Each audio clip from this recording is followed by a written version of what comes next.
Dan saya ingin mempertanyakan kredibilitas A'agim sebagai ulama itu, dia pernah belajar di mana gitu. Oke, dia ngaji kitab Al-Hikam karya Ibnu Athaillah di pesantrennya Darut Tauhid. Coba kamu cek A'agim itu ngaji kitab Al-Hikam, itu ngaji syarah Al-Hikam tidak. Dia kan baca terjemahan. Baca terjemahan matan hikam terus dijelaskan dengan penafsiran dia gitu.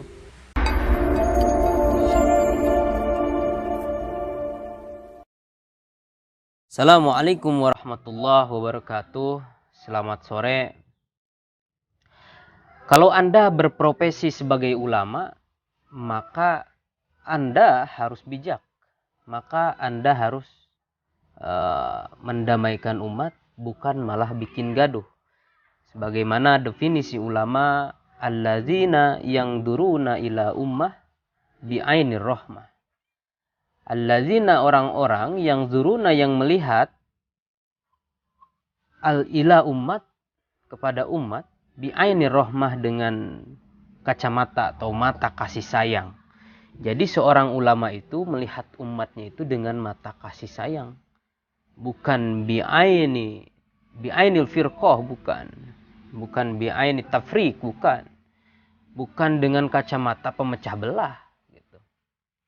Nah, ini agak heran ketika ada seorang ustadz sekelas A'agim yang populer gitu, terkenal, dan ia tercatat dalam sebuah buku yang berjudul Mujahid Dakwah dari Bandung, bernama A'agim Abdullah Gimnastiar. Ada T-nya. T-nya itu kan berbentuk salib gitu.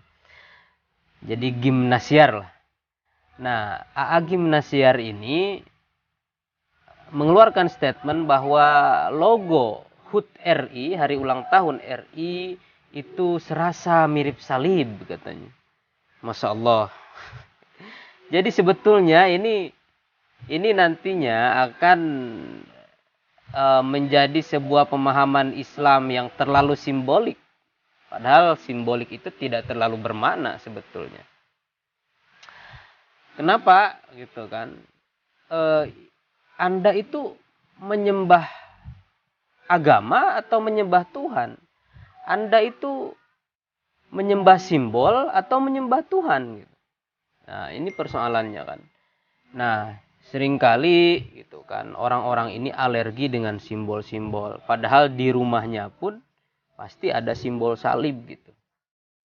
Nah, kita masuk ke persoalan budaya. Islam itu tidak akan berdiri, kebudayaan Islam itu tidak akan berkembang jika tidak mengadopsi dari kebudayaan agama lain. Iya gak? Islam itu tidak akan berdiri sendiri. Kebudayaan Islam itu tidak akan seindah ini, tidak akan semaju ini gitu. Kebudayaan dan seni Islam itu jika tidak mengadopsi kebudayaan lain. Contoh, kubah masjid. Apakah itu berasal dari kebudayaan Islam? Bukan. Itu berawal dari kebudayaan Yunani. Kubah masjid. Menara masjid. Menara itu apa sih sebetulnya? Menara itu dari kata manarun. Dari kata naro yang artinya api. Naro, manarun. Manarun itu isim makan. Sebuah nama untuk tempat. Manarun itu adalah tempat api. Jadi menara itu tempat api. Ini diadopsi dari mana? Diadopsi dari agama Majusi. Jadi ketika agama Majusi menyembah api, itu mereka membuat sebuah menara dan di atasnya itu ada api. Itu diadopsi oleh Islam jadi menara masjid. Tradisi Persia. Sekarang pertanyaannya, di Islam, masjid manakah yang pertama kali menggunakan kubah? Kubah masjid. Masjid yang pertama kali menggunakan kubah itu adalah Masjid Qubbatus Sokhro yang ada di Yerusalem. Kubah batu, Sokhro itu batu. Nah terus Masjid Nabawi kapan dibikin?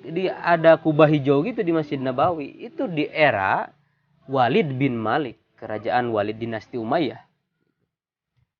Nah, itu arsitek-arsitek itu hasil adopsi dari kebudayaan lain. Di era Nabi tidak ada kubah. Masjid yang dibangun Nabi, Masjid Nabawi itu tidak ada kubah. Bukankah itu simbol agama lain yang kita adopsi di dalam Islam? Gitu. Jadi jangan terlalu alergi terhadap simbol-simbol orang lain. Kenapa? Islam pun mengadopsi simbol orang lain. Jangankan itu, uang. Uang yang diadopsi oleh Nabi, dinar dan dirham, itu bukan uang asli yang diciptakan oleh Nabi. Bukan uang asli yang memang tersebar di era Arab waktu itu. Itu hasil adopsi dari kebangsaan Romawi. Dari kerajaan Romawi, dinar dan dirham itu. Jadi jangan sedikit-sedikit, oh ini logo salib gitu, ini dan lain sebagainya. Seakan-akan dunia ini sempit gitu loh. Dan saya ingin mempertanyakan kredibilitas A'agim sebagai ulama itu, dia pernah belajar di mana gitu. Oke, dia ngaji kitab Al-Hikam karya Ibnu Athaillah di pesantrennya Darut Tauhid. Coba kamu cek A'agim itu ngaji kitab Al-Hikam, itu ngaji syarah Al-Hikam tidak. Dia kan baca terjemahan. Baca terjemahan matan hikam terus dijelaskan dengan penafsiran dia gitu. Jadi tidak jelas. Kredibilitas keulamaannya itu tidak jelas A'agim ini. Jadi gak cocoklah dia jadi ulama. Saya kira dia lebih baik jadi motivator gitu.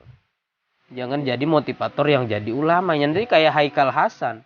A'agim Haikal Hasan itu kan bukan ulama, dia hanya sebatas motivator saja gitu. Nah, ini yang perlu kita pahami. Saya ingin sedikit membaca kitabnya Imam Al-Ghazali yang sering saya kutip dulu di pesantren. Al-Ghazali membagikan karakter manusia itu terhadap 4 karakter. Pertama, rajulun yadri wa yadri annahu yadri. Fadzalika alimun fattabi'uhu. Yaitu rajulun yadri. Seorang manusia yang tahu wa yadri lahu. Dan mengerti terhadap dirinya, annahu yadri, bahwa dirinya itu orang yang mengerti gitu. Fadzalika alimun fattabi'uhu. Fadzalika alimun, maka itu orang adalah orang alim. Fattabi'uhu, maka itu ikutilah dia. Jadi orang yang mengerti dan dirinya mengerti kalau ia mengerti, itu adalah orang alim gitu. Nah, orang alim seperti itu yang memahami dirinya, memahami umatnya, memahami kondisi sosial dan dia mengerti persoalan itu, dia itu adalah orang alim. Itu karakter manusia yang pertama. A'agim masuk gak karakter yang ini? Saya kira tidak. Tidak masuk terhadap karakter orang alim. Kedua, rajulun yadri wala yadri annahu yadri fadzalika naimun fa'aikizuhu. Rajulun yadri, manusia yang mengerti, wala yadri, tetapi dirinya tidak mau mengerti, tidak mau memberi pengertian kepada orang lain gitu. Annahu yadri fadzalika naimun fa'aikizuhu. Dan itu adalah orang yang tidur. Fa'aikizuhu, maka bangunkanlah. Nah, jadi orang seperti ini dia mengerti, tetapi tidak mau memberi pengertian kepada orang lain, padahal dia mengerti gitu. Padahal dia tahu dirinya mengerti. Nah, ini seperti orang tidur. Fa'aikizuhu, maka bangunkanlah orang itu.